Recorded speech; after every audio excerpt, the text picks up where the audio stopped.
গাছের এই লাল লাল পাকা টসটসা এই নাগামরিচগুলা দেখে কয়েকদিন ধরে ভাবতেছি যে এই নাগামরিচগুলা সব একসাথে তুলে রসুন দিয়ে কাঁচা আম দিয়ে এই নাগামরিচগুলা দিয়ে তারপরে একটা মাখা মাখা করে একটা আচার বানাবো। কেমন লাগবে বলেন তো? ভাবলেই কেমন লাগতেছে, তাই না? এই আচারটা আমার খুবই পছন্দের।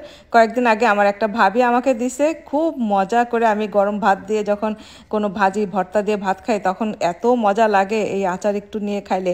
তো যাই হোক, আমারও মন চাইছে আমিও এখন আচার বানাবো। আর এই মরিচগুলা এত ঝাল মাশাল্লাহ, আর গন্ধটা কি বলবো, অসাধারণ। আমার বাগানে কিন্তু আরো অনেক ধরনের মরিচ আছে, মানে মরিচের গাছ আছে। আমার বাগানে যতগুলা মরিচ গাছ আছে বেশিরভাগ মরিচ গাছই কিন্তু আমার মানে নিজের হাতে চারা করা, তারপরে আর কি এই গাছগুলাকে এত বড় করছি।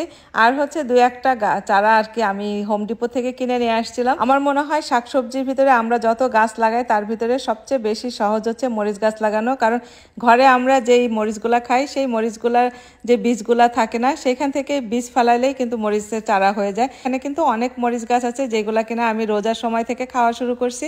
যেমন এই মরিচ গাছটা আমি আগেও আপনাদের সাথে শেয়ার করছি, এখনও দেখেন মাশাল্লাহ অনেক মরিচ ধরছে, নাগামরিচ।